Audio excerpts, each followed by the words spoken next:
Hey everybody, this is Greg Gossett from Gossett Trading and Mentoring Live, and today is Thursday, July 18th, 2019, and again we are in the last trading hour of the market. As I mention every day, I believe that the prices, as close as you can get them to the close of the market, are the most valid prices, the most accurate prices of the day to make your selling and buying decisions from. So that is why I wait as close as I can to the close of the market to make my buying and selling decisions from. So anyway, let's go over here, check and see if everybody can hear me okay. There's Andy.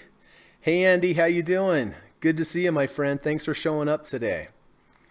All right, so it looks like you guys can hear me okay. That's good. It's been kind of a wild one in the market today. So we were down earlier pretty strongly. Then one of the Fed members came out, had a few talking points, and that rallied the market right back up. So anyway, it's an interesting day. We'll have to see what the closing prices tell us. All right. So listen, the plan for today, the format for the show today is first we're going to go ahead, we're going to run the U.S. legal disclaimer. We're going to come back, we're going to take a look at my current positions. We're going to look at when I got in them, why I got in them, how I'm going to manage them going forward. And then after that, we're going to do just a little bit of trader psychology, because I think it's a very important part of a trader's life is understanding the challenges of psychology of trading. Then we're going to come back. We're going to take a look at all the stocks in my watch list. We're going to go through each one by one. We're going to take a look at the technicals. We're going to look at things like RSI levels, MACD levels, moving averages, ATRs, and we're going to blend them all together, and we're going to see if we can get some of these technicals that line up and possibly give us a good entry for today at the end of the market, but only if we find something good. That's the key. You know, the longer I trade, the more I realize that you have to be very, very particular in the trades that you take. You know, you often hear me say, I think I'm going to pass. I think I'm going to pass. And I like when I say I think I'm going to pass, because if it's just not a great setup, there's just really no reason risking your hard earned money on it, right? So the longer the person trades, the more selective they'll be in their trades. So, you know, I suggest that you all become selective in your trades. You don't always have to be in a trade. You know, just pick the best ones. And I'm going to talk a little bit about that in the psychology section today. So, all right. Wait, well, looks like we have 10 people here. That's great. Hey, Frederick, how you doing? Good to see you, my friend. Good to see you. Okay. So with that said, let's run the U.S. legal disclaimer, and I'll be back in about 40 seconds. So please. This video or live broadcast, like all instructional materials produced by Gossett Trading and Mentoring LLC, is created and published for informational and educational purposes only. Please carefully read and or listen to the U.S. government required disclaimer before watching this video or live stream broadcast. The video link and disclaimer text are located in the description section of this video or live broadcast, here and here. Thank you so much.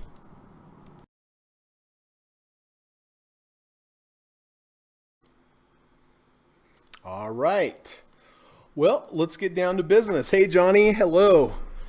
Hey, my V1 and V2 symbols working out pretty good today. That was awesome. I was thinking about that later. That was funny. Nice going. Nice going. All right. So let's start off with my first position. Well, AGQ strikes again. You can see we bought this back here on the 10th of July, and this is a mechanical crossover approach when the 5 crosses over the 20 EMA. So the 5 EMA crossing over the 20 EMA. It happened back here on 710. immediately went against us, but the crossover stayed in place. The 5 was still above the 20. And it has just been a monster, monster, monster, monster all the way up. From entry to currently where it is right now, it's been a 12.4% move. Unbelievable. So today I hit my last 3 profit targets. I am now out of this trade. So silver, thank you very much. I phased out of this, and obviously because I phased out, I did not get the same return as if I would have just kept and held and held and held and held, right? So, there's, you take 2 different type of trading approaches. Sometimes one's going to work better, sometimes the other's better. I mean, am I still happy with this trade? Yeah, better believe, of course I'm happy. I mean, I phased out, phased out, phased out. I didn't get the whole move because I phased, and if you would have held the whole move, you would have got more. But I'm still happy with the trade. But, honestly, you guys watch me do this every day. Does this happen very often? It doesn't happen very often, right? So I'm still very happy with the trade. I stuck with my approach. And, for some people, holding the whole position works for them. For me, I like to take a little off. I like to take a little off. When it gives it to me, gives it to me, gives it to me. So it's just 2 different styles of trading. It doesn't mean one's better than the other. You just have to, find the approach that's going to work best for you. But this is unbelievable. This was an unbelievable move. It's a 75.64 RSI. If I were, because I'm out now, if I were, how would I get out of this if I was holding a full position? Most likely a close under 70 or a close under the previous day's low, whichever one came first. But this was an unbelievable trade. I'm really glad you guys were able to witness it.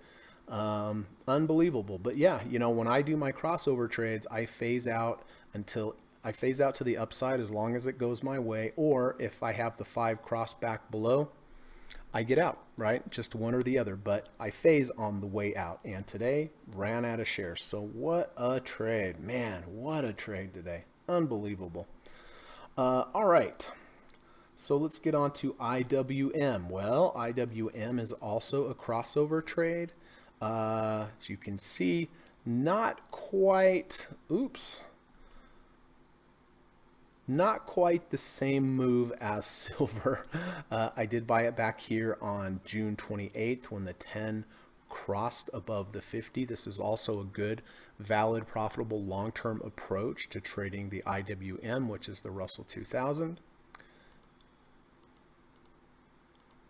Okay. So we did buy it back here at 158.80. The next day it gapped up immediately our way. We got out of about 25% of it. It has just been chopping sideways, sideways, sideways. We have taken a few more profit targets on the moves up, which is good in this case because it is now under, it's now under where we bought. But on the other side of the coin, we have phased out into areas that were profitable on the trade.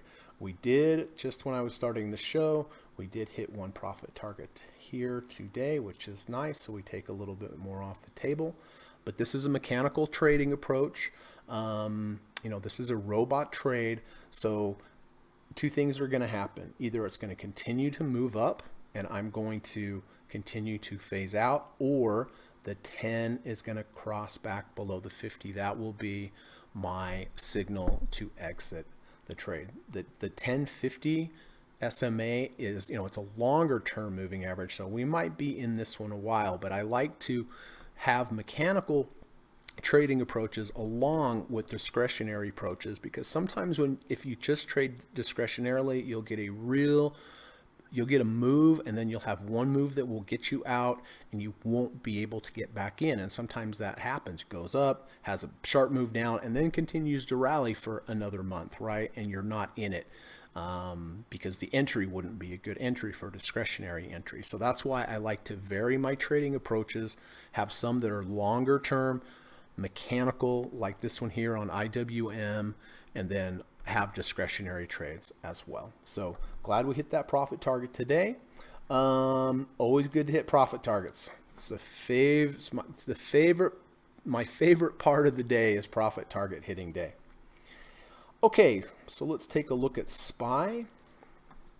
All right, so as many of you know, I do buy the SPY every day at the close, and I sell it first thing in the morning. So you might ask yourself, why would you do that? It seems pretty random. It doesn't seem very, technically oriented, but there is a method to the madness, and the method is, this is a back test that was done by Liz Ann Saunders at Bespoke Invest on Twitter. It's a good channel. You should go to it. But since this is a test from 1993, but if you would have bought the SPY each day at the open in the morning, sold it at the close in the afternoon, and you do this every single day since 1993, you'd have actually returned a 13.9% negative return by doing that. But if you simply flipped it and you bought the SPY each day, each and every day at the close, and you sold it the very next morning, and you do this every day, from 1993, you would have had a 634.2% return, meaning that more than all of the gains in the S&P since 1993 have happened in the after hours and the pre-market. Soak that in. It's a powerful image when you really think about it. All the gains have come in aftermarket. People bid it up in the aftermarket, they bid it up in the pre-market, and they sell it into the open. So you can see the chart. The blue line here is the buying in the afternoon, selling at the close, 634.2% return. The orange line here is if you would have bought it during the day and sold it in the afternoon, bought it in the morning, sold in the afternoon, negative 13.9% return. So there's a clear edge in holding stocks overnight. I know a lot of you are scared to hold stocks overnight, but if you really look at the data, you should be scared to not hold stocks overnight, right? And this was done up until January 19th. Steve Burns, who's a friend of the show, and he just said, hi there. Hey, Steve, how you doing? He did a more recent study over 2 weeks ago where current to date, the buying in the afternoon, buying at the close, selling in the morning, returned to 712.63% return. So anyway, clear edge in holding overnight. It does have drawdowns. It can have multi-year drawdowns. So really look at this as a long-term trade. Instead of just buying and holding the S&P for long-term, if think about it that way, but buying it each day at the open, boom, selling the next morning at the close. So anyway, with that said, today was not a profitable trade. I did buy it yesterday at the close of the market at 297.74 and sold it this morning at 297.30 for a small loss. And then it reversed and went back up, but that's just how it happens. In May, I used this approach. It was a losing month for sure. Every day it opened up, down, rallied back, opened up, down, rallied back. June, opposite. Closed, open higher, closed, open higher, closed, open higher, closed, open higher. So, just like any approach, you're going to have ups and downs. You're going to have strings of wins. You're going to have strings of losses. Anyway, so loss today. We'll be buying this as usual at the end of the market. Steve says, I'm very happy with my AGQ trade. He's up 14.74% from my entry. Unbelievable. I think that might be your biggest win of the year, Steve. I think maybe. I'm just kind of quickly making that assumption. But unbelievable trade. And Steve held on to the whole thing, which is fantastic. So he's had a monster trade. Congratulations, Steve. And thank you for coming today. As always, it's an honor. So, I really feel so lucky when you come into the chat. I mean, Steve is a very well-known author and trader and educator and teacher. I've studied one-on-one with him more than a year, and I can tell you what, it's really made a difference in my trading. And just quickly, if you haven't been to his website, it's newtraderu.com. He has such great content on here. He has a weekly video newsletter where he breaks down the market. He has some trading courses. He has great articles. Look at this one. How to Become a Professional Trader, Guide to Understanding the Psychology of Trading. 7 Mistakes when I was a new trader. I haven't read this one. I'm gonna read this one for sure. And you can also follow him on Twitter at @sjosephburns. So anyway, Dr. Jorgensen, hey Merritt, how you doing? Good to see you. Dr. Jorgensen, the SPY wasn't very cooperative last night. Hopefully, better night tonight. Yep, let's hope so. Yep, was not cooperating today, but that's how it goes. I just listened your phone interview.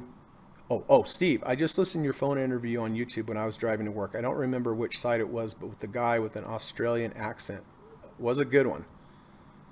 Oh, I know that podcast. Trader's Choice, maybe? Chat with Traders? Maybe Chat with Traders? Well, Steve can answer that. He'll know. Excuse me. I am reading the book you mentioned in the interview, Darvis. Yep, that's a really good book. I read that one also. Sounds like my Chat with Traders. Yeah, it has 75,000 listens. Yep, that was the biggest one of the year. Congratulations, my friend. All right. So where are we? All right, VIX. So I did buy VIX yesterday on the 17th of July, and the reason why I bought it was because the previous day we were under a 30 RSI. Today, or yesterday, it closed back over the 30 RSI and back over the third ATR channel, although it did a little bit there too. But, you know, to me, the VIX started waking up here a little bit on some high volume, indicating there might be a possibility of some volatility coming into the market.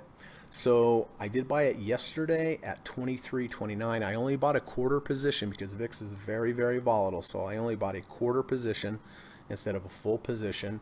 This morning it opened up, went up, hit my profit target, which I'm glad, obviously, because it reversed back under, but I am glad at least that I took about 15% of the trade off here at higher levels. Then I have fewer shares if it goes against me. So currently it's at a 33.10 RSI.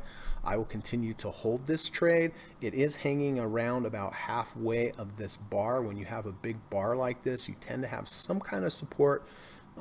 If you come back down to the 50% of this bar, like 50% fib retracement. So yeah, I'm just going to hold this one. It's a small position. I'm going to hold it.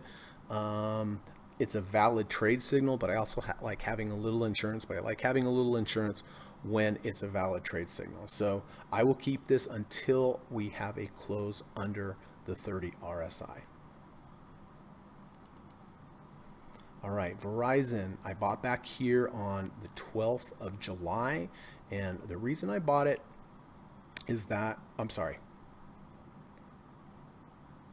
Yes, that's right. The reason that I bought it is 2 days prior, we made a high, which is good.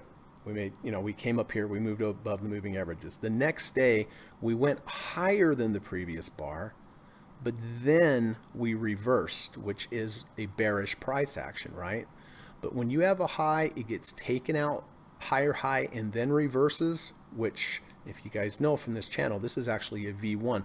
V1s to the downside are negative. However, if the very next day takes out the high of the first bar before the V1, that is an entry signal. This is what I learned from Larry Williams. So I did enter Verizon on the 12th of July at 57.19. Next day we had a move up. I can't remember whether or not we hit one or two profit targets, but we did hit a profit target here. And then it started to come down. Yesterday it came down. It did hold the 10 EMA and it did hold the 20 EMA. My stop today is going to be a close under the 20 EMA. That also lines up nicely with the 50 RSI. So you can see earlier in the day, much, much, much lower, right? But then we reverse back up. This technically just triggered a V1, right? This bar's a little bit too big, but it did trigger a V1 and is back above our entry price. So I will, if at the end of the day this closes under the 20, I will go ahead and get out because it lost the 20 and it lost the 50. But right now, if it closed right here or where it was, I would keep the position. All right. And then my final position is not a stock position, it is a put position. This is Johnson & Johnson. And you know, when you write puts, you want to write the put at a price that lines up on at support levels, technical support levels in a variety of time frames. And so on Johnson & Johnson,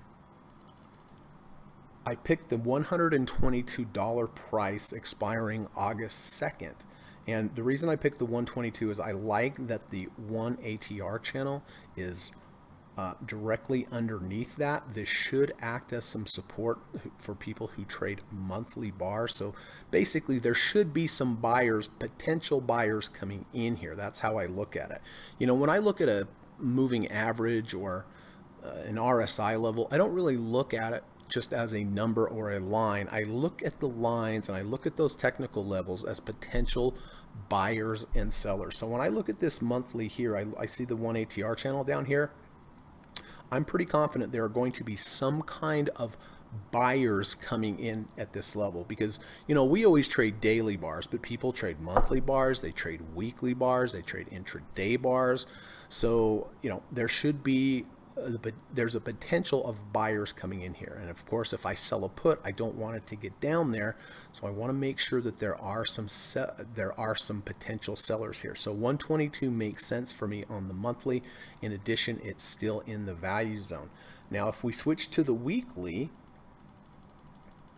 that 122 strike price lines up with the third ATR. And as you know, 90% of prices stay underneath the third ATR and above the negative third ATR.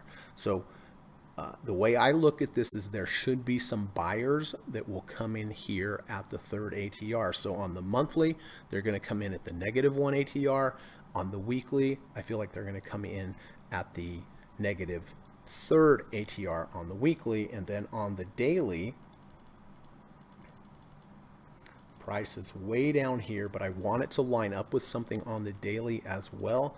And as you can see, the $122 mark does line up way back here, right at the support of that low that was back in December. So that's how I look. That's how I look at writing puts. I want to see technical levels for my strike price hold up in multiple time frames. So as long as Johnson & Johnson stays above the 122 mark by August 2nd, I'll be able to keep all of the premiums. So I hope that helps. All right, let me see where we're at here.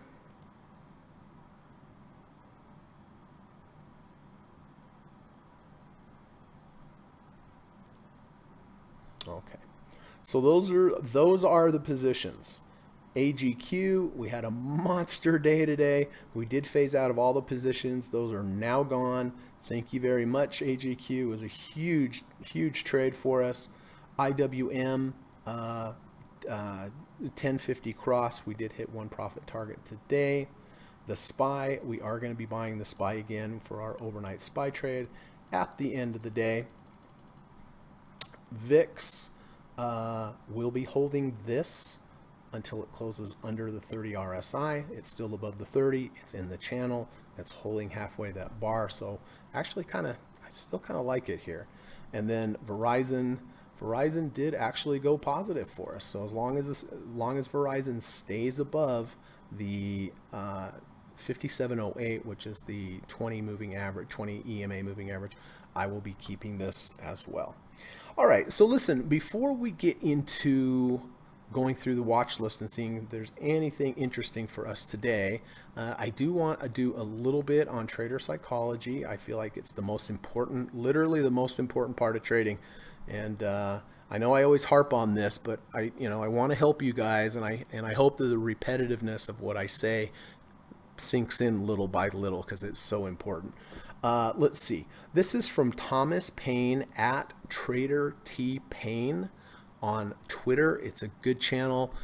He provides some good information, some good trader psychology sayings and advice, and so I would recommend. It's a good channel. But here he says, a fatal flaw in the trading process for most traders is the fact that they focus all of their attention on pre-trade analysis while ignoring post-trade analysis. It's like a scientist performing an experiment and then ignoring the results. Makes sense, right? We always spend so much time and energy looking for potential entries, but what he's saying here, after the trade is finished, we kind of ignore what the results were, and it really makes no sense. He's so right. And, I was just having this conversation with Dr. Jorgensen the other night on Skype. And, I look through my trades after I'm done with them, and I look at them and I think, did I really need this trade? Was I really supposed to take this trade? And, what was interesting, what I found out is, how sometimes I'll take a full position, sometimes I'll take a half position. If it's a really great position, I take a full position. If it's maybe a B trade, B plus trade, I'll take a half position. And, what I noticed from going back over my trades, and I told this to Dr. Jorgensen, was that, a huge majority of the trades that I took that were A trades, that were full position trades, all in all, had much better results than the trades that I took that were half positions. And he asked me, well, maybe you shouldn't take the half positions. And, it's a good point, but again, my half positions are still at least B plus positions.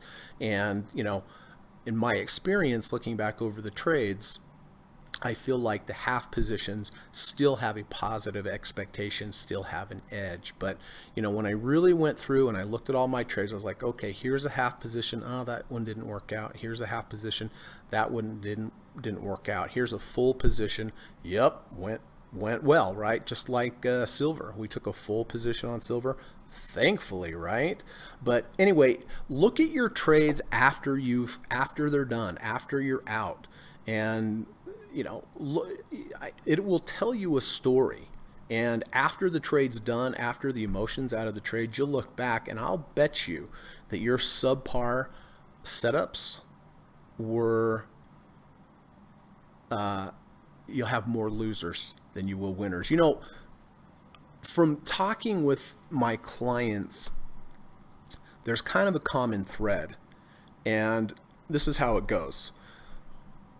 When I started trading, I read some books. I was very, very careful about the trades that I selected. My first few trades were winners, but then I got more comfortable and I started to laxen up my requirements for the trade. And then my results weren't as good. Interesting, right? And I've seen that in myself. So, most new traders start out pretty good because they're really particular about the trades they take. But then either you get a little cocky or you feel like, oh, I know what I'm doing. I can let this one slide a little bit. And so kind of interesting. But again, a fatal flaw in the trading process for most traders is the fact that they focus all of their attention on pre-trade analysis while ignoring post-trade analysis. It's like a scientist performing an experiment and then ignoring the results. So, always go back over your trades, analyze and see how they did and based upon how strong your position was. All right, hope that helps. All right, give me 1 second. I have to turn something off here with my puppy. Give me a second.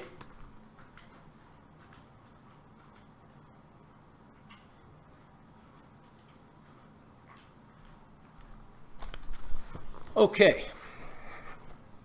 Mount Doji's here. Hey, Mount Doji. Good to see you, my friend.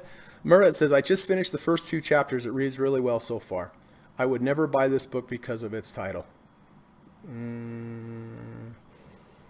Not sure what title that is. All right. Let's go down through and see if we have anything for today.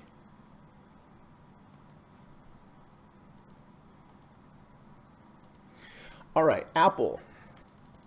Apple's having a nice day, up $1.92. It's just too high for me to buy up here. There's not a good risk to reward entry here. So nothing on Apple, but in case you guys have Apple, I hope that keeps moving up for you. Silver just keeps on going. Unbelievable. So what a great trade. We bought it right down here at 24.39 and we scaled all the way out right to about there. So one of my biggest trades of the year. Actually, I think Square technically was the biggest, but this was one of the biggest. And easy riding, right?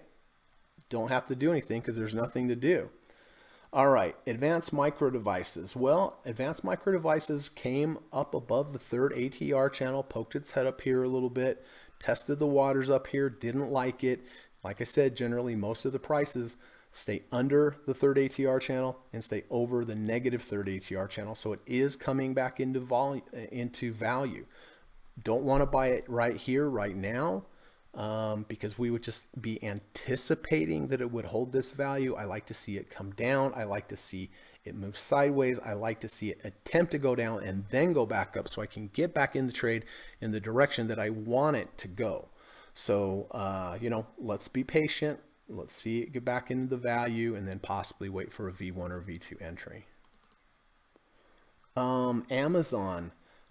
Same with Amazon, it was able to hold up here outside of the third ATR channel, which means it's very strong.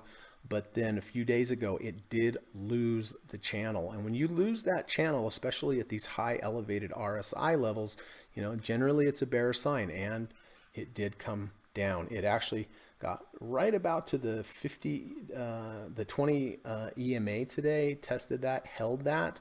But I still wouldn't buy it here. I mean, it's coming into value, but now in addition to value, that's just the zone. It's coming into the right zone, but when something's in the right zone, then you need a real actual setup as well. So nothing on Amazon today. Boeing. Nothing on Boeing. I'm so glad I didn't take that trade yesterday. And I mean, it wasn't even really a choice because we had the one ATR channel there. We had the negative 100 downward sloping, but I did buy it here when I bought a half position, but then it closed back below and had to get out for that loss. Then it went back up. I didn't buy it. Then it went back up, but I didn't like the technicals here. And today it came back down. So it makes me feel a little better, to be honest with you, right? But nothing on Boeing today for us.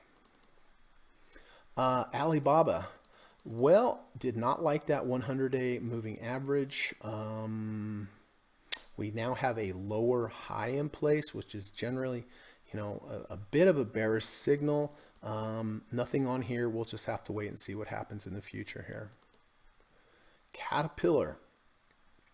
Well, it did come back down into the value zone, but we didn't have a buy signal. There's a lot of times where you'll have the price come into the value zone and you just won't have an entry and it will take off without you. But that's fine. It's just going to happen. Don't sweat it. Don't burn calories about it, and be happy for the people that did have the trade. But we are back into the value zone. We did reject the previous high, come back down. This is a false breakout to the upside, but we are back in value. Looks like the bar's starting to narrow. So we'll just see what happens in the future. All right. DDM. Well, yesterday we did lose the third ATR channel again. We were above it. Very, very strong. But when you're above the third ATR channel, you're above the 70. You're in pretty rarefied air. Then yesterday we did lose it, and then today we went down, came back up, but nothing on here. I want a better setup. I just want a better risk to reward level at a better RSI level, similar to our trade that we had back here. This was a live trade on 6/6. The previous day it was under the 200. We closed back above 200. Now I have good solid support under me at the 200. If I'm wrong, I'm wrong small. Right? But if I'm right and I'm patient with it, it can run into a big trade. And that's what happened. We scaled out, moved sideways, scaled out, right up to about here. So it was a beautiful trade. We had a small risk if we were wrong. We had the potential for a big gain if we were right. And that's exactly what happened. But nothing on ProShares or on DDM today. Walt Disney, again, up high. Too high for me to buy. We were a 70 RSI. Now we're coming back into value again, right? We're in the zone, but just because we're in the zone doesn't mean we buy.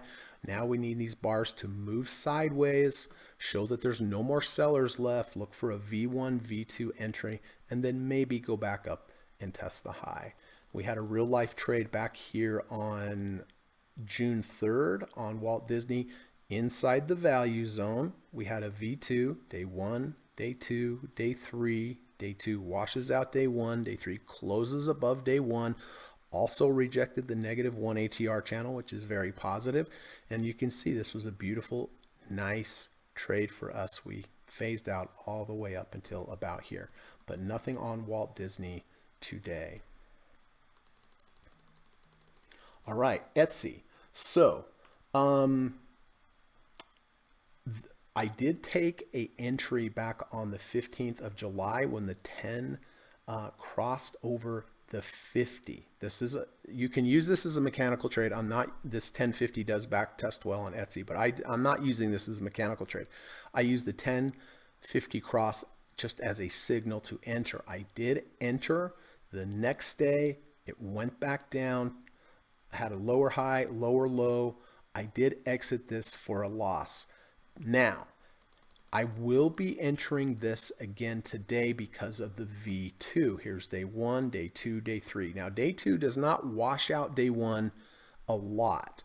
But what I have found, and this is just from studying charts for many, many years, is when you do have a recent cross, a valid cross of a 1050 in this case, then now you can see the 10 is still above the 50. We're still under this crossover. So that's a big plus. We're still under the crossover, but it just immediately went against. So because we're still under the crossover, I'm going to take a decent entry because we're still under the crossover.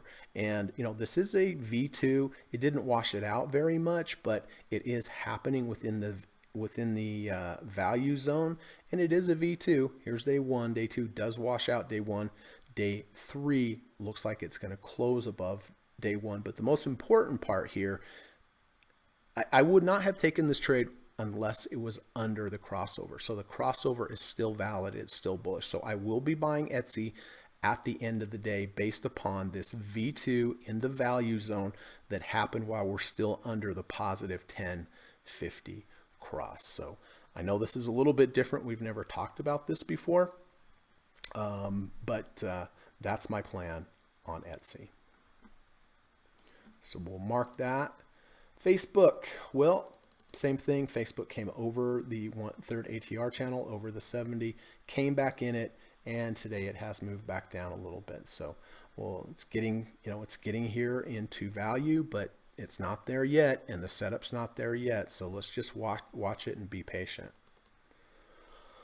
Five Below, it did hold the 200-day moving average. It's a 47.92. There's really no entry for me here today. Gold, I knew I liked that. I knew I liked that yesterday, if you guys remembered, but I didn't take it because it gapped and it was a little too high for me. But I did like that we went up, we moved sideways, and we immediately reversed up. This is a gap V2, but the thing with the V2s is what's happening is you're moving sideways, the market's indecisive, you're spiking down, and the market decides it does not like the prices here and it goes the other way. So you have a recent rejection of prices. So if you're long, that's good to know, right? That the market recently just told you, I don't like the prices down there. And you can see big day up here today. I can't buy it up there. It's too high. I want to wait back in value like I did back here. This was the same entry signal as we took on silver, a 520 cross, but instead of silver it was gold. It happened in the value zone, it triggered a fractal, and we had this beautiful trade right up to here. We phased out and exited. So nothing on gold today. Google had a huge recovery today. It was down, I don't know, $10, $11 earlier on.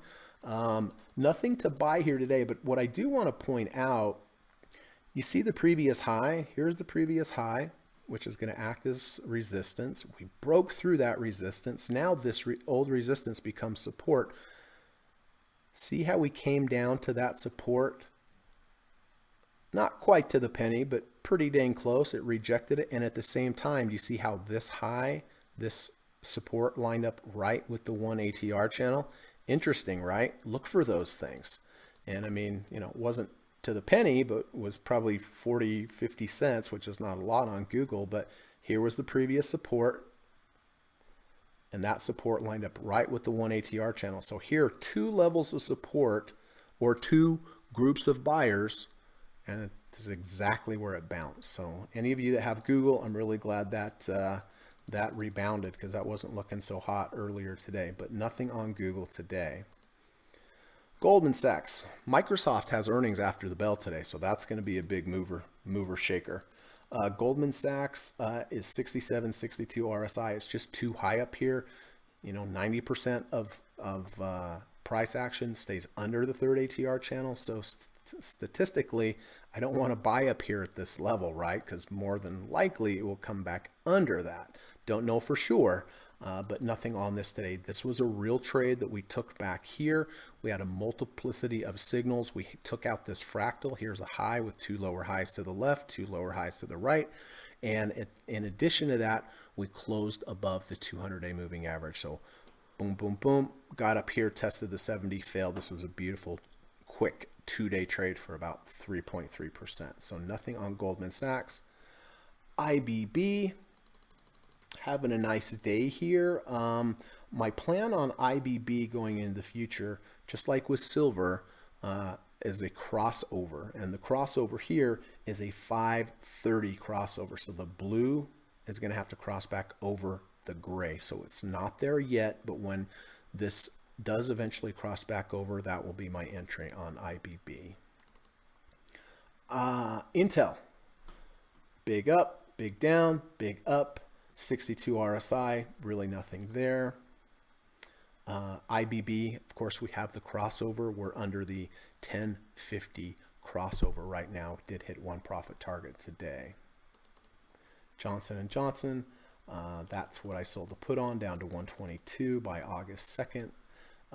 Coca-Cola, well, shoot, I was looking to short Coca-Cola.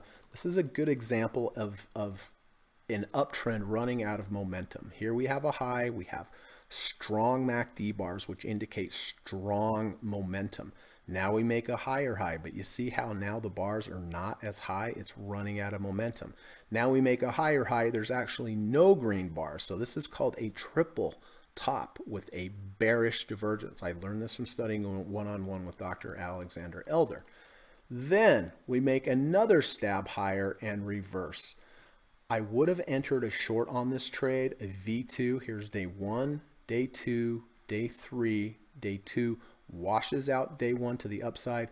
Day 3 would have had to close below day 1's close, and you can see it closed right above it. So I wasn't able to take the trade. So I don't have the trade, but went down today, but that's okay. Sometimes you miss them. Sometimes you miss them by a penny, and that's just how it goes. But there's going to be lots more trades coming your way in your lifetime, right? So just focus on your process, focus on your rules, and obey them. It's so much easier if you just have a hard line in the sand and say, I am following my rules no matter what. It takes all the pressure off, everybody. It takes the pressure off. And trading is stressful enough. So nothing on Coca-Cola. Lockheed Martin, we have earnings coming up in a few days. You know, we were very, very high. Now we went to the value zone and went below the value zone. You know, I might be interested in if we get a bounce at the 50-day moving average, because it's right here with the third ATR channel. So again, two levels of buyers. That's how I look at this. I look at this as one group of buyers. I look at this as another group of buyers. And if you're going to buy something, you want to buy where the buyers are, right? It makes sense because it's going to buoy the price. So anyway, nothing on Lockheed. MasterCard, it's just too high here. We were above the third ATR channel in the 70. I need to come back into the value zone, just like we did back here. This was a V2 in the value zone. We were up, came down. Here we had a V2, day 1, day 2, day 3, day 2 washes out day 1, day 3 closes above day 1. This was our entry. boom, we had a huge big day the next day. I got out of about 50% of my position. Then it closed right about where we bought it. So at least we locked in 50% up here. Now it came into the value zone. It was in the zone, but I didn't get a trigger and it took off without me. But that's just how it goes. But right now, I'll just be looking for an entry back here. We haven't had a lot of positions lately because everything's been so extended, but that's okay. It's good to sit on your hands, look into the future, say if it comes back down here, that would be a decent area to take a look, and then if it gets there, buy it, and if it doesn't, then don't. Microsoft, big move up here, and the last 3 days we've just gone down, down, down. We are in the value zone, which is good. Was working on a V1, but this bar's too big. It's bigger than 1 ATR, and we have earnings, so there's really nothing I can do with Microsoft. But it'd be interesting to see what happens after earnings today. Netflix. All right, well, here's another example, everybody, of why not to buy in front of earnings. Sometimes it rockets up, sometimes it rockets down, but down 10.97%, almost down 11% on earnings. And people who gambled on earnings, this was a bad miss, wasn't it? If you were short, it was great, but it could have gapped up as well. But we're at 26, 24 RSI. Really not interested in buying. If we could close back above a 30, might be worth taking a small position, because if you're wrong really small, and if by some miracle it rallies back up, you have a lot of upside potential. But nothing on Netflix today. Nike, same thing. We had this big move up. Now we're having a pullback. I do like the action here. It's going down, not too big of bars, not too crazy. So if we can get back here, even a little further down here and get a V1, V2, you betcha I'd take a trade on Nike. Philip Morris. Well, look at this. Philip Morris just rocketed, but it was on earnings. It was the opposite of Netflix. Nothing to buy here today. I mean, it's just too high. It's a 74 RSI. We did buy Philip Morris back here on the 10th when we had a close under the day before and then a close over the 200 day. And we also had a V2, day 1, day 2, day 3. Day 2 washes out day 1, day 3 closes above day 1. We had, next day it moved really nicely for us. Then it moved sideways, and then we got out the next day. But this was a nice profitable trade because we waited for the signals to line up, and they did. Of course, it would have been great to have held, but we would have had to held through earnings, and we could have got Netflixed on that. PayPal, still above value. Love to see it come back into value. The best trades you can take are going to be in value. You have the easiest movement up, just like we did back here on the 28th. Day 1, day 2, day 3, day 2 washes out day 1, day 3 closes above day 1, was above 50 RSI, and we rode this from here all the way up to right around here. These big moves that I'm showing you here, most of them came with full positions because they were A trades, right? So, try to stick and only trade your A trades or B plus trades if you feel like in the long term they still have an edge. But nothing on PayPal. The Qs, again, above the third ATR channel, above the 70 RSI. It lost it, came back in. It should start finding some support right in here, but there is nothing here. To buy here would just be a guess. You want to set yourself up for to be able to win big and lose small. We did buy here when the previous day we closed under the 200, then we closed back over. If it would have closed 1 penny under the 200, I would have gotten out for a small loss. Did I know this was going to happen? No, I didn't.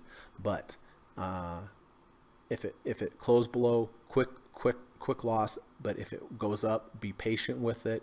As long as it's doing what it's supposed to do. We phased out, went sidewards, phased out, went sidewards, and then we got out of the position. I believe I ran out of shares just like I did on silver right about here. Snapchat, we made that higher high. We're back into value. If this could move sideways, we could get a V1, V2. This would be a good area to buy. S&P, we had that overnight loss on the S&P, but I will be buying that again today. Square, very strong, high RSI, nothing to buy here. You want to wait for a better setup like we did back here. This was the largest trade of the year for me, where we have a low, we have a rally, we make a lower low with a bullish divergence, we trigger a V2, we take out the previous range, we close back into the channel. It was such a great setup, and we rode it over 14% right up to about here, but nothing on square. SSO, which is double S&P, is coming back into the value zone, but again, nothing there. Wait for a setup. This was a setup similar to what I bought on VIX when we went under the third HER channel, went under the 30 RSI, closed above both the 30 and the channel. And if I was wrong, I was going to be wrong very small. If I was right, I'm right big, and that's what happened. This was a real trade, and we exited right up about here. We phased out up to about there. TLT, we were under value. Now we're back up into value. You know, I'm not going to do anything with this here, but my gut tells me this would be the area, you know, for a possible short, but I'm not doing anything. There's no signals, just my gut. Tesla, really nice big run up here. It's above the third ATR channel. It's not a good risk to reward. Twitter, like a lot of the tech, rejected the third ATR channel, coming back into value, so I have to be patient. UNG, nothing there. USO, which is oil, just getting battered. Nothing on USO. The dollar, big day down today, coming into value, but it's a big bar down, so this has to like kind of chill out for a while, move sideways, show that there's no more sellers. VIX, well, it's rallied quite a bit now off of its low, hasn't it? Yep, it has. So still do have this position. Just like I showed you back on SSO, went under the 30, back over the 30, under the channel, back over the channel. That's why I bought it. So we'll see what happens here. Verizon, we do have this position. It does look like it's going to close above the 20-day moving average, which also lines up with the 50 RSI. So I will hold this as long as it closes above 57.08. Energy, nothing there. Financials, nothing there. Real estate. This doesn't look bad. I mean, we've moved up, sideways. Oh, I got to cancel something real quick while I'm thinking about it.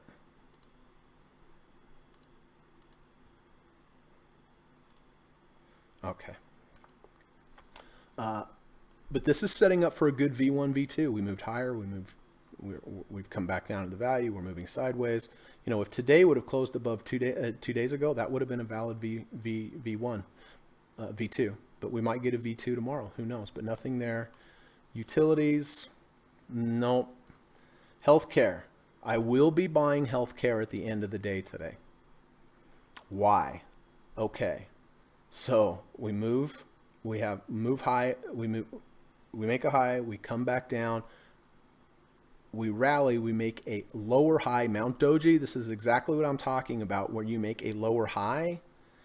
And once you have a lower high in place, you have to wash out that previous low in order for it to be valid.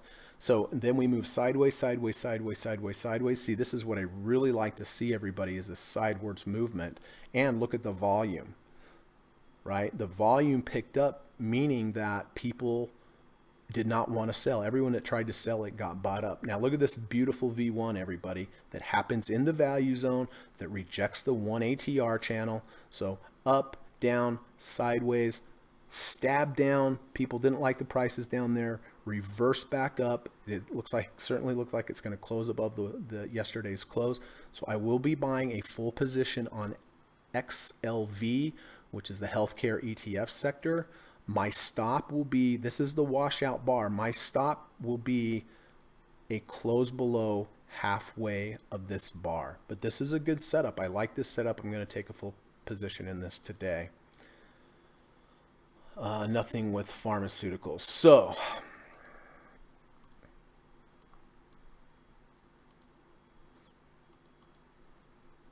all right, AGQ. Unbelievable. All right. So Etsy, I will be buying a full position in Etsy today because we are under the 1050 cross. We're in the value zone and we did have this V2. So I will be buying full position of Etsy today. Verizon, going to be keeping that. And I will be buying a full position in healthcare as well. All right. So let me do a little math here. All right.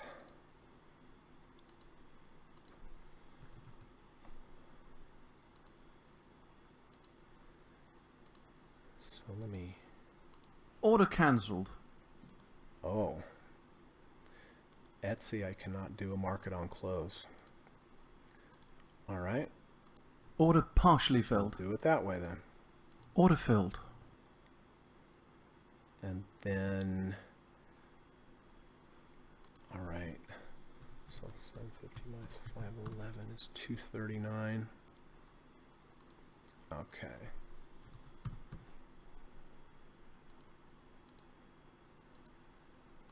Order partially filled. All right. I went ahead and Order bought filled. the Etsy position at 65.25.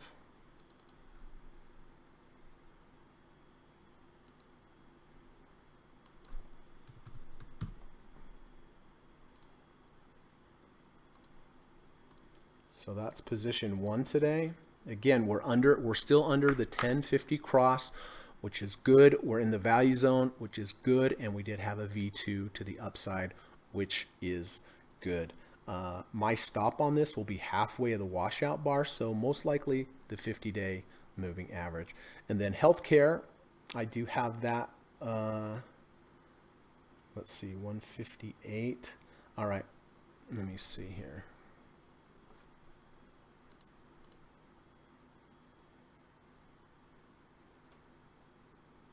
Okay. All right. So that one will be market. That one will be a market on close. So I'm buying SPY at the end of the day. And I'm buying Etsy, not Etsy, but XLV at the end of the day. Is that it? Yeah, I think that's it.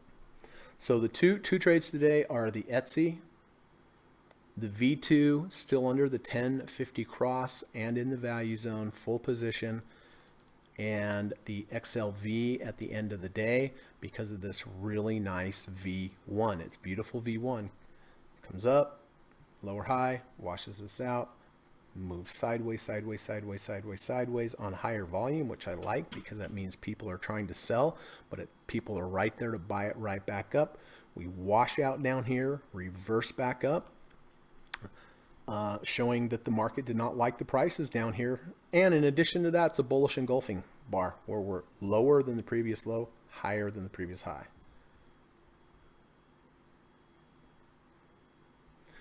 Okay, so out of silver, we do have our Etsy position, IWM, SPY will buy at the close. VIX has come back as fine. Verizon is actually positive now. All right, and then going to buy the XLV position. All right, well, positive day today. I'm happy to announce. What is the market doing? Okay, so the Dow just went negative. NASDAQ is up a little bit. S&P is up the best. But yeah, we've had two nice positive days in a row here on kind of down to flat moves in the market. So we have been doing pretty well. All right, so we got about 20 seconds, and then as soon as the market closes, I'm happy to answer any questions you have and go through your comments. So don't be shy, everybody. Just go ahead, enter in your questions. If you have any questions or thoughts, please let me know.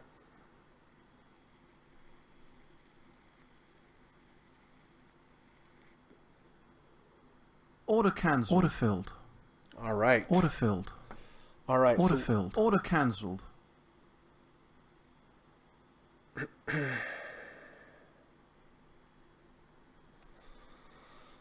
Okay.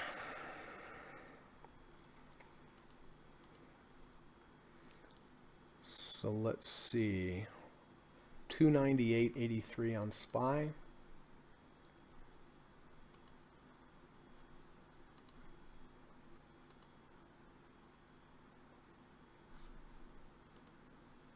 $298.83 on SPY. And then healthcare, 92, yeah, right at the close. 92.71.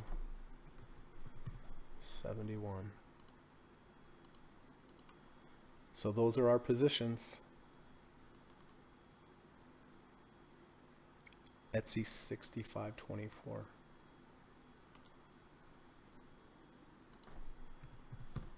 All right, so those are new positions today. Etsy at 65.24 and the SPY 298.83 and XLV at 92.71. All right, another green day. Love to see it. All right, so listen, before we get to questions and answers, I do want to just put in a quick plug for myself and let you know that I do offer private one-on-one teaching, coaching, and mentoring lessons in the evening time via Skype. I've had really good success with my clients. I've turned a bunch of them around, people that just lost a lot of money. And, I've turned them around into profitable traders. And I know I can do it with you too. You guys watched the live stream, and I hope you're getting some value from this. And I think you are. But there is a difference between having a private lesson and having just listening. Because, when we do private lessons, I teach you, but then I really turn the tables and I really want to have you explain it back to me. I throw a lot of curveballs at you. I try to mess you up, but I want you to teach back to me what you've learned, and then that way I really know you'll know what you're doing. So it just starts with the free phone call.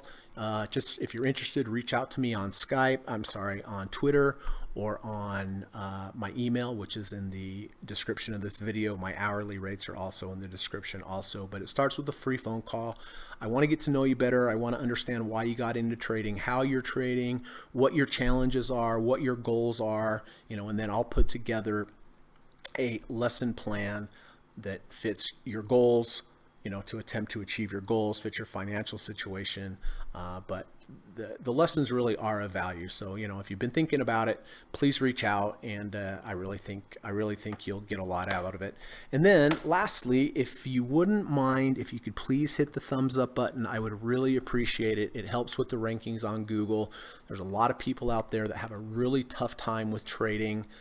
It negatively affects their life, and that's the reason I started this channel. I really wanted to start this channel to help people, first of all, not lose money, and then hopefully make some money. But for the majority of traders out there, just breaking even would be a huge improvement, right? So anyway, help me do that. Share the channel with people, talk to your friends about it, maybe post it on social media, but please hit the thumbs up button. It really does help.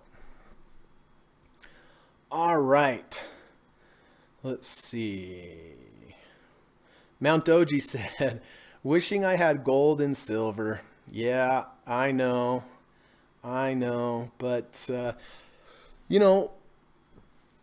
don't buy them up here, Mount Doji. Wait, be patient, wait for a pullback. Like I always say, when I studied one-on-one with Dr. Alexander Elder, he said, one of my best students lived in New York. It was a lady, and she would look at a chart, and it might be at a 70 RSI, and she says, I'm going to buy that if it comes back into the value zone, if it has a V1, if it's at a 50 RSI.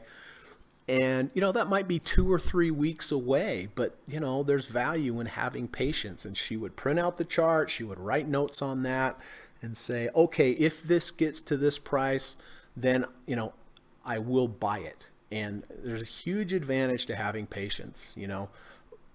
Warren Buffett said there's no 3 strikes rule in the market. And what he means by that is you can stand there and wait for the perfect pitch. It's not 3 strikes you're out. You can just stand there and not swing until you get the perfect pitch. So You know, it seems like a cliche, one of these old sayings, but it really means a lot. You know, you as a small retail trader, you can't compete with the big boys on capital, on technology, on speed. But the biggest edge that you have as a small retail trader is being able to not trade and wait for a good setup. And most retail traders do not use their advantage at all. They're impulsive. They don't want to miss out. But I'm telling you, I've been doing this for 24 years. Just be freaking patient. Wait for a setup. If it's not good, just don't take it, right? So anyway, all right. Mount Doji says, would like to hear your thoughts on XLV. I bought that today, Mount Doji. I bought that. We just bought it at the close right here at 92.71 because we moved up, we moved down, we're still in the value. We went sideways, sideways, sideways, sideways, sideways. We stabbed down, washed out the previous day's low, washed out the 1 ATR channel, reversed back up V1. Oh, XLU. After I do that whole thing. I'm kidding, bud.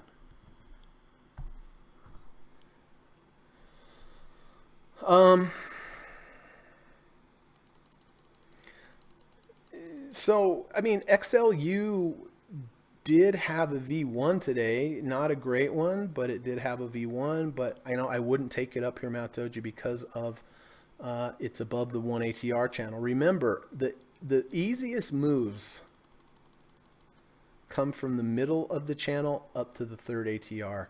From the middle channel down to the negative third ATR. You know, Kerry Lavorne, who taught me the V1s, V2s, and the ATR channels, he would not take a trade, no matter how good it is, above the 1 ATR channel. I sometimes take trades above the 1 ATR channel, but they also have to line up with something else as well. But, you know, his thinking would be is, well, this was a good chunk of the easy move. So if I enter here, the elastic band is even tighter. If you got it down in here, of course, then it's okay because you have a little profit. But I wouldn't buy this here just because it's outside of the channel.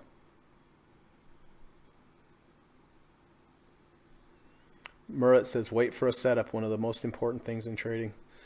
It is, Murat. I mean, you know, the important things in trading are your psychology and waiting for good trades, but waiting for a good trade setup really comes back to your psychology, right? So it all goes back to your psychology. But, you know, don't waste the one advantage that you have over the big guys. And that is being able not to trade. They have to trade all the time. They have to. They have orders coming in. They just can't sit back, but we can. And that's your biggest advantage.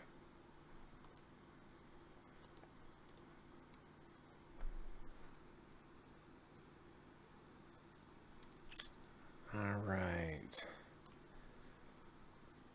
How did everyone else do out there today? Did anybody else have any trades?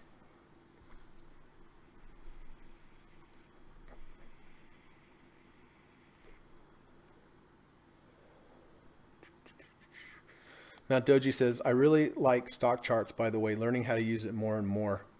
Hey, that's good, Mount Doji. That's good. Hey, you may have to teach me, Mount Doji, how to set that up one day, maybe over Skype, because I don't use it, but I do have some clients that are looking at it, and I actually would like to be able to teach them how to set that up. Mainly how to, you know, have like one master chart like we do here, and then how to flag. I don't know if you can flag the stocks like we do so that I can narrow down 40 down to 3 and then look at those. But if you figure that out, please let me know. Please let me know.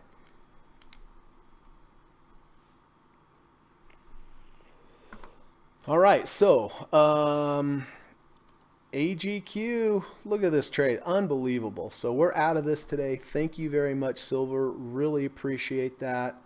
What a trade. Unbelievable trade. Dr. Jorgensen said, I had a good practice session on the driving range. Does that count? Absolutely that counts. 100% that counts, Bruce. Thanks, Mount Doji. Appreciate it. Steve says, stock charts is my favorite, along with Trend Spider raindrops and backtesting. Yeah, I saw that Trend Spider, Steve, on your weekly video newsletter. It looked interesting, especially the raindrops showing the volume in the actual chart. Pretty innovative way to look at that. Stock Chart has a new product called Stock Charts ACP that may meet your needs. Yeah, like I said, I mean, I really like Trade Navigator, but you know, for my clients, you know, Trade Navigator is a little expensive, although it's totally worth it in my opinion. But you know, for people starting out, I usually recommend Stock Charts. Maybe I'll have to talk with you, Steve, too, about Trend Spider too. So, because Trend Spider, in addition to the backtesting, Steve, it also is a just charting software too, right? I think so.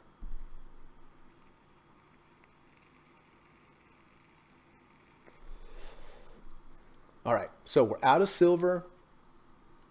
We still do have IWM under the 1050 cross. I'm glad we did hit one profit target there today.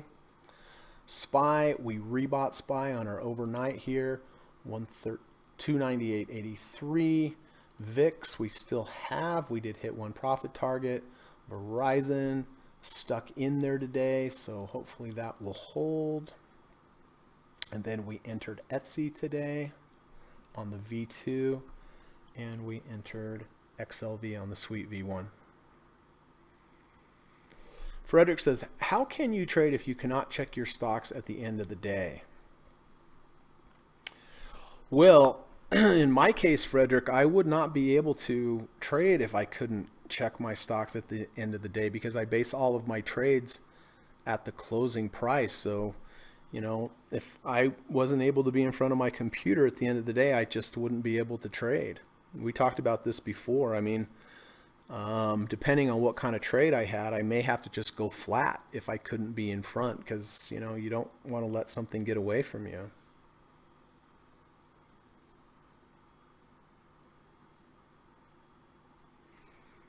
Anybody see Microsoft earnings yet? Microsoft is announcing today. It's going to have a big effect on tech, I imagine. Oh, it's up $2 in after hours. I assume that they had good earnings. Let's take a look. Microsoft beats earnings. Stock ticks up. All right.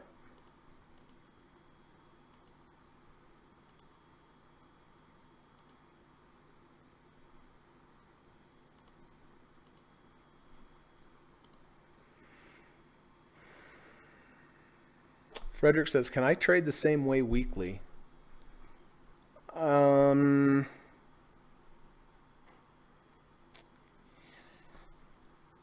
know, I think it's a little different, but, you know, if you use the same approach on the closing basis, I suppose you could, you know, moving, you know, buying at the end of the week. I mean, if I was only able to look in front of my computer on Friday, yeah, that's probably exactly how I would trade. But I don't know if the closing price at the end of the week means as much as the closing prices at the end of each day. But it's as long as you still have a good setup and you put yourself in a position for a good risk to reward ratio, I think it'd be fine. Mount Doji says, I phased out a little of VXX at the 10. Yeah, that's smart because, you know, close to where I phased out some too. But again, when you're in a downward move like this, you have to look at these moving averages above you in the ATR channels. You have to look at those as groups of sellers. Hey, here's this whole group right here of sellers. Here's a group, here's a group, here's a group. There's a group of the 50 RSI, right? So try to picture that. You know, when you see moving averages below you, you can think about not just lines, but buyers. And when you're in a long position and you have moving averages above you, don't think about them just random lines. Think about them as groups of sellers. Frederick says, okay, I'm going to start a side work as Y. Oh, I see. A lot of people trade weekly bars, Frederick. Johnny says, I sold my Microsoft at the 52-week high a few days ago. Lucky me. Let's see. Yeah, I think I remember that. And where is it now? After hours, 138.41. Still above your high. Johnny's got a knack, man. He's got a knack at bringing in those trades. Yeah, I think the 10-day resistance is always there's always going to be some sellers keying off that 10-day. Murat says, I do trade on the weekly. The difficulty was when to pull the trigger. I like the way Greg's value zone approach. I'm telling you, if you learn nothing from this channel, everybody, if you buy your stuff in the value zone, you're going to be way ahead. I'm telling you. Stay away from buying stuff at the third ATR channel or the second ATR channel. Just if all you did was that one filter of buying inside the value zone, it would improve your trading dramatically, I promise you. 139.11. Sweet. Sweet, sweet.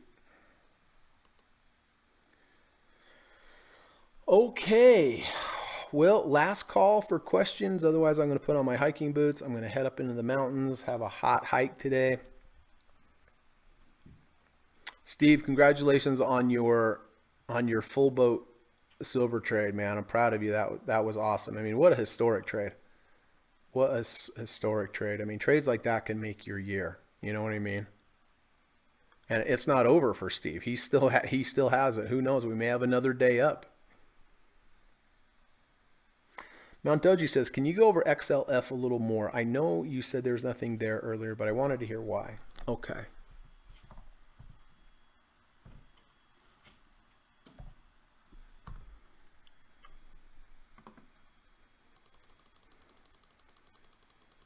So here's the thing. Technically, it did trigger a V1, but not a very good one. Right? This bar did not wash out this one by very much. And why is it important to wash it out a lot? Because the more you wash it out, the more you realize the fewer and fewer sellers that they don't like it. The more you can go down and reverse, it's a stronger. This just barely took out this low, hardly, probably by a couple pennies. It didn't really test prices down in here and then reject them. So that's why a big washout bar is important. But even if you said, okay, I'm okay with this small washout and it is a V1, it did close above, it's above the value zone. And if I'm buying a V1 or V2, just alone a V1, V2. Now, if there was a double bottom and a divergence and it lined up with the 50 RSI or some previous support with something else below me, that might be different. I may buy it a little bit higher, but just the way I was trained is not to take V1, V2s above the 1 ATR channel when then that's all you have. So I'm not saying it can't go up. I mean, it does certainly have room to go up to the third ATR, but to me, it's above the channel. That's why I feel like there's nothing there, Mount Doji. Thanks, Frederick. I will have a good hike. Johnny says, have a good one. Looking for green tomorrow thanks to Microsoft. Yep, it will definitely help.